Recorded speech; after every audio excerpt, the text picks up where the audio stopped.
Assalamualaikum warahmatullahi wabarakatuh. Sahabat muslim yang budiman, kembali lagi bersama 4 Madhab, channel yang membahas tentang wawasan keislaman.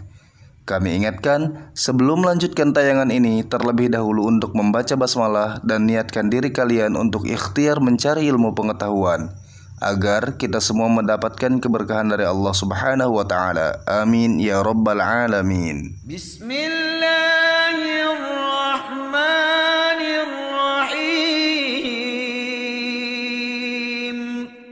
Sahabat muslim yang dicintai Allah, ingatlah kita hanya punya tugas menghukumi seseorang sesuai lahiriahnya yang kita lihat dari mereka, karena kita tidak bisa menerawang isi hatinya.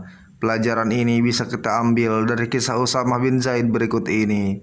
Usamah bin Zaid radhiyallahu anhu berkata, Rasulullah sallallahu alaihi wasallam mengutus kami ke daerah Huraqah dari suku Juhainah. Kemudian kami serang mereka secara tiba-tiba pada pagi hari di tempat air mereka. Saya dan seorang dari kaum Ansor bertemu dengan seorang laki-laki dari golongan mereka. Setelah kami dekat dengannya, ia lalu mengucapkan la ilaha illallah. Orang dari sahabat Ansor menahan diri dari membunuhnya, sedangkan aku menusuknya dengan tombakku hingga membuatnya terbunuh. Sesampainya di Madinah, peristiwa itu didengar oleh Nabi Shallallahu Alaihi Wasallam. Kemudian beliau bertanya kepadaku, "Hai Usamah, apakah kamu membunuhnya setelah ia mengucapkan la ilaha illallah?" Saya berkata, "Wahai Rasulullah, sebenarnya orang itu hanya ingin mencari perlindungan diri saja, sedangkan hatinya tidak meyakini hal itu."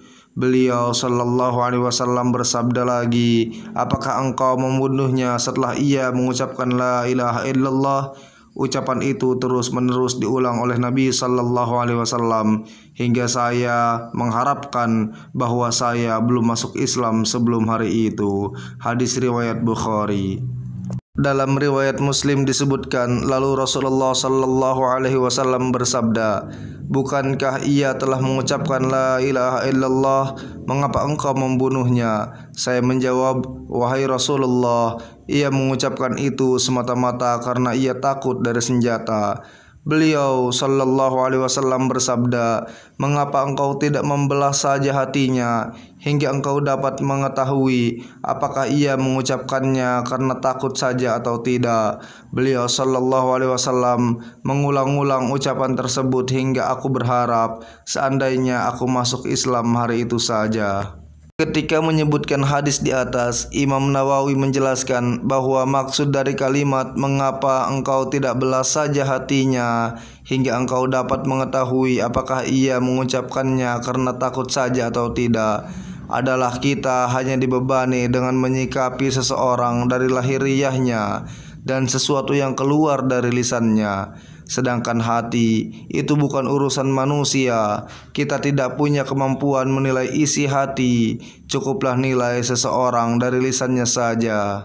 Hal ini akan menjadi pelajaran dalam kehidupan kita sehari-hari. Misal ada pengemis yang mengetok pintu rumah kita, apakah kita memberinya sedekah atau tidak, padahal nampak secara lahiriah dia miskin? Jawabannya, tetap beri. Kalaupun kita keliru karena di balik itu bisa jadi ia adalah orang yang kaya raya, tetap Allah catat niat kita untuk bersedekah, sedangkan ia mendapatkan dosa karena memanfaatkan harta yang sebenarnya tak pantas ia terima. Begitu pula kalau ada yang menawarkan proposal pembangunan masjid secara lahiriah atau secara zahir yang nampak, kita tahu yang menyodorkan proposal memang benar-benar butuh, lalu kita berikan bantuan. Bagaimana jika dana yang diserahkan disalahgunakan? Apakah kita tetap mendapatkan pahala? Jawabannya, kita tetap mendapatkan pahala sesuai niatan baik kita, sedangkan yang menyalahgunakan dialah yang mendapatkan dosa. Wallahu a'lam bishawab.